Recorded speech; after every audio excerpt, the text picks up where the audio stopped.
KKN Desa Penari merupakan urban legend paling booming di Indonesia. Kemunculan cerita KKN Desa Penari ini muncul dari Twitter yang dibagikan oleh akun bernama Simpelman pada 24 Juni 2019. Awalnya ceritanya belum terlalu ramai hingga mulai viral pada bulan Agustus 2019. Kemudian diadaptasi dalam bentuk novel pada tahun itu juga lalu diadaptasi menjadi film pada tahun 2022. Dan menjadi urban legend terlaris di Indonesia sepanjang masa. Kisah dari urban legend ini berpusat pada 6 mahasiswa yaitu Widya, Nur, Bima, Ayu, Anton dan Wahyu yang melakukan KKN di sebuah desa terpencil di Jawa Timur.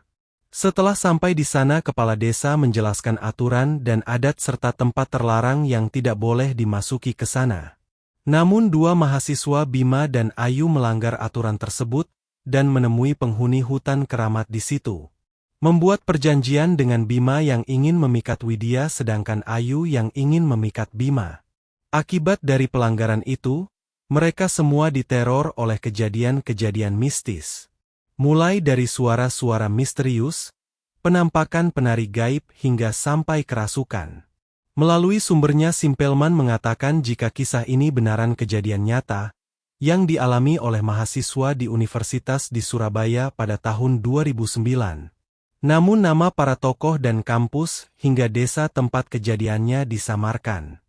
Kolor Ijo, urban legend ini sudah sangat terkenal di kalangan anak-anak mulai dari tahun 90-an sampai tahun 2000-an awal. Sesuai namanya sosok kolor hijau merupakan seorang pria berbadan besar dan menggunakan celana dalam hijau. Menurut versi paling terkenalnya, kolor hijau sering masuk ke dalam rumah-rumah untuk menyerang perempuan yang sedang sendirian. Karena memiliki ilmu gaib dia sangat susah untuk ditemukan. Walaupun banyak yang mempercayainya, sebagian besar orang perkotaan menganggapnya sebagai mitos belaka. Hingga era modern sekarang ini tidak ada kasus nyata yang menggambarkan tentang kolor hijau ini.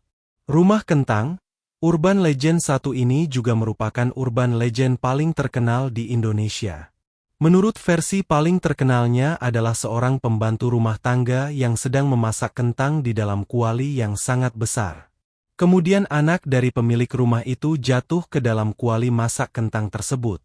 Ada juga sumber yang mengatakan jika pembantu rumah tangga itu sengaja memasukkan anak itu ke dalam kuali rebusan kentang. Setelah kejadian itu warga ataupun pengendara yang melewati rumah itu akan selalu mencium bau kentang, dan diiringi dengan tangisan seorang anak kecil. Saking terkenalnya urban legend Rumah Kentang ini juga sudah diadaptasi menjadi film yaitu Rumah Kentang tahun 2012, dan adaptasi terbarunya Rumah Kentang tahun 2019. Hantu Jeruk Purut, urban legend diceritakan tentang seorang pendeta yang tanpa kepala sering berkeliling di pemakaman umum Jeruk Purut sambil ditemani oleh seorang anjing hitam. Konon menurut cerita paling populernya pendeta itu terus berkeliling sebab sedang mencari kepalanya yang dikuburkan secara terpisah demi mendapatkan ketenangan. Sama seperti urban legend sebelumnya Hantu Jeruk Purut juga ini diadaptasi ke layar lebar pada tahun 2006. Wewe Gombel, urban legend ini terkenal di Pulau Jawa digambarkan sesosok wanita dengan wajah yang menyeramkan.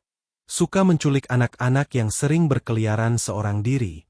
Ada juga versi yang mengatakan seorang wanita tua yang sering memeluk anak-anak terlantar.